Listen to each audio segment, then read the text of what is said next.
Et on va commencer par parler football et Ligue 1 ce week-end. Oui, ça jouait pour le compte de la sixième journée du championnat.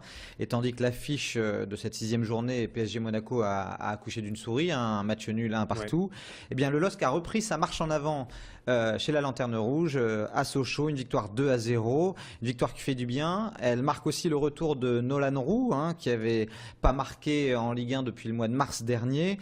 Il est de retour après une suspension, il a été blessé, et puis là, il a fait son retour, et en 3 minutes, 2 buts, un pointu à la 34e, une tête décroisée à la 37e et au final une victoire 2-0. Alors ce qui impressionne surtout sur cette victoire à l'extérieur des Lillois, c'est une statistique: 70% de possession de balle à la demi-heure de jeu et puis 68% de possession sur l'ensemble du match. Les Lions sochaliens se sont véritablement fait manger au milieu de terrain et le LOSC a repris un peu de confiance et s'est replacé en championnat. Les voilà 8e avant de recevoir Evian Tonon-Gaillard. Ça, ce sera demain soir, ce mardi, et ensuite le week-end qui arrive, ils iront jouer à Gerland face à Lyon.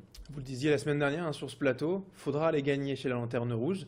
Un match n'est jamais joué à l'avance, mais au moins là, les Lillois ont assuré. Ouais, ça fait du bien pour les hommes de René Girard et puis ça fait du bien par rapport à ce qui se passe pour l'autre club de la région, Valenciennes. Aïe aïe aïe à Valenciennes, une défaite à Nice à l'occasion de l'inauguration de l'Allianz Arena, 4-0. Ce qui place en plus les Valenciennois Oui. avec le statut de relégable. Ils sont moins bonne défense de Ligue 1. Alors Daniel Sanchez était assez désemparé en conférence de presse, hein. Nous manquons de confiance, il faut produire du jeu, on doit être fier de ce maillot qu'on porte. Et puis bah, on n'est pas très confiant pour la suite Parce parce que qu'en plus, l'agenda est terrible. Ouais. ouais, le PSG qui arrive. Alors, on voit mal les Valenciennois en l'état réussir à faire un truc face au Paris Saint-Germain. Maintenant, qui sait, on ne sait jamais que la réception du PSG va peut-être transcender les Valenciennois à la maison. Par contre, lors de la journée suivante, ils vont recevoir la Lanterne Rouge, pardon, Sochaux, et ce serait pas mal qu'ils Évidemment, ouais. fassent comme les Lillois face au Lions de Sochaux. Voilà. Parce que ouais, cette saison s'annonce quand même compliquée pour Valenciennes. On le craint depuis 2 mois, hein, depuis la reprise début août.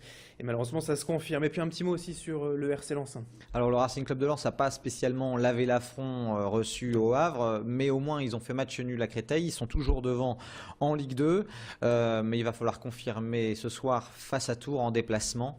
On va voir ce que vont faire les hommes de Comboiré lors de ce match qui compte pour la 7e journée de Ligue 2. Allez, du football et de la Ligue 2, on passe aux rencontres internationales de basket avec l'Euro qui s'est achevé en beauté hier Voilà, soir. on pouvait pas ne pas parler de l'Euro de basket avec les Français sur le toit de l'Europe, hein. Ils ont vaincu la Lituanie en finale 80-66. Et puis forcément du coup un petit cocorico régional parce que dans cette équipe de France de basket, il y a Nando de Colo qui joue aux Spurs de San Antonio, mais qui est né à Sainte-Catherine près de Lens. Il a commencé le basket à Arras, il a joué à Lens, à Liévin, avant de faire la carrière qu'on lui connaît.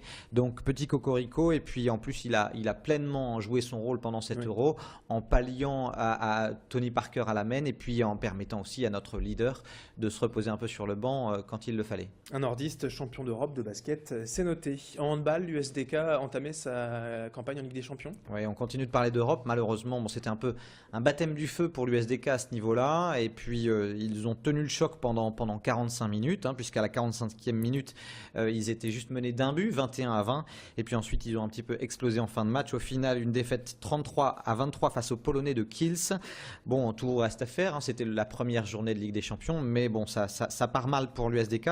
Et puis, il faudra vite se reconcentrer sur le championnat, puisque les Dunkerquois seront en déplacement à Célestat ce mercredi pour le compte du championnat de D1. Un événement régional aussi que vous avez suivi ce week-end, Guillaume, c'était la 28e édition des Foulées Lambert-Sartoises. Absolument, j'étais à l'arrivée des Foulées Lambert-Sartoises dimanche matin et l'organisateur, quand je lui ai demandé comment ça se passait, il m'a dit pas bien. On a dû refuser énormément de monde puisqu'ils ont manqué de dossards. En général, les Foulées Lambert-Sartoises, pardon, c'est 1000-1100 coureurs. Et puis là, ils avaient 1500 dossards et il y a eu 1600 demandes, donc ils ont dû refuser C'est une même pas une centaine question de de. sécurité, c'est juste, voilà, tout bêtement, bah, on avait plus de papier, Il plus de manquait de dossard dossard à et puis donner. il manquait, vous savez, la petite La petite puce puce. pour chronométrer les coureurs.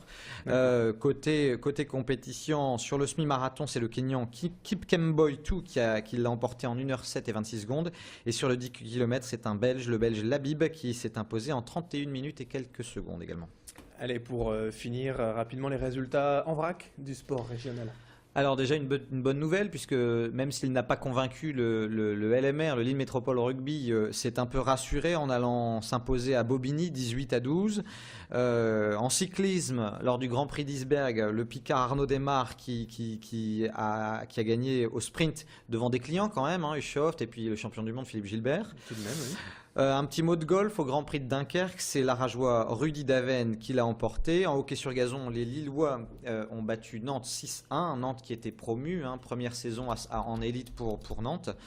Et puis on termine par du basket encore avec de la Pro B. Et si Lille s'est incliné à Rouen 88-81, par contre le BC Orchy, le basket club d'Orchy qui jouait là son premier match à domicile en Pro B, eh bien, a décroché sa première victoire face à Aix-Maurienne 81-77. Et on leur en souhaite bien sûr beaucoup d'autres. Merci Guillaume d'avoir été avec nous donc pour ce tour complet et exhaustif de l'actualité sportive du week-end dans la région. Et bon lundi à vous. Merci. Bonne journée à toutes et à tous sur Grand Lille TV. Dans un instant, restez avec nous, on parle météo et infotrafic.